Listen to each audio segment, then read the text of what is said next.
अस्सलाम वालेकुम जी दोस्तों, कैसे हैं आप। ये देखिए जी, हाकड़ा कैनाल है, नहर। इसमें पानी का बहाव देखिए आप, बड़े सुस्त रवि से पानी आ रहा है ऐसा ऐसा। और इसके अंदर जो ये बूटी आपको नज़र आ रही है, देखें आप। और ये नहर के अंदर दोस्तों ये एक दरख्त है टाली का। ये दो दरख्त टाली के नीचे गिरे हुए हैं, उनकी वजह से पानी का बहाव रुक चुका है जी।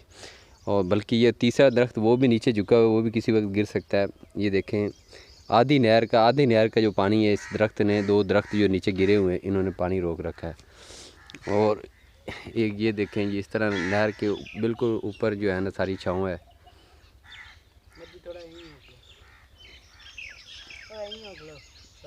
दरख्त लकड़ा सूख चुकी ने, देखो जी नहर के उत्ते डिगे पई ने। देखो एक अगे तुहानू दरख्त नज़र आ रहा है, वो भी थले झुक चुकिया सारा टाली का। मदर है बूटी केड़ी हुंदी है आली? हाँ मदर, हाँ जी बूटी है, ये केड़ी बूटी हुंदी? इनू की आखदे ने? डड्डे आखदे ने कि ना आखदी है। ये कादे वास्ते हुंदी है? पट के नहरे सटदे ने? नहीं ये आपे बुत्ती हो जांदी विच हुंदी ना, पानी दे विच ही हुंदी, ते विच ही बुत्ती ओदे विच जगह खुर जांदी है लड़ू।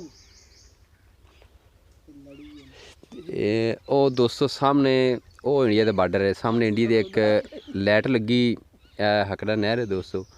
इत्थों तकरीबन 1 किलोमीटर का सफ़र बन जाता बार्डर का।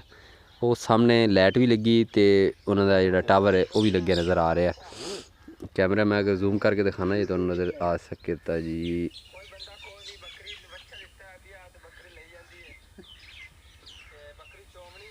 यह देखो जी, ये देखें, ये इंडिया का खंबा है जी, और ये लाइट है। ये जूम करके मैं आपको दिखा रहा हूँ दोस्तों।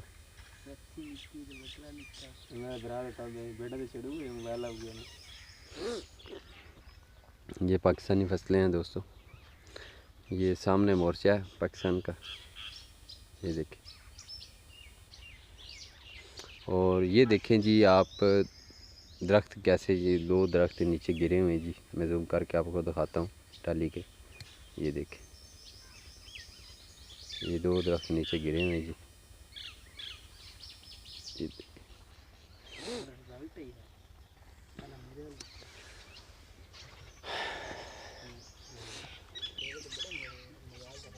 ये देखिए जी, ये हमारी बाइक है, मोटरसाइकिल है हमारा 125 के ऊपर हम आए हैं। और ये रास्ता है जी नहर के ऊपर, ये कच्चा रास्ता है, बड़ी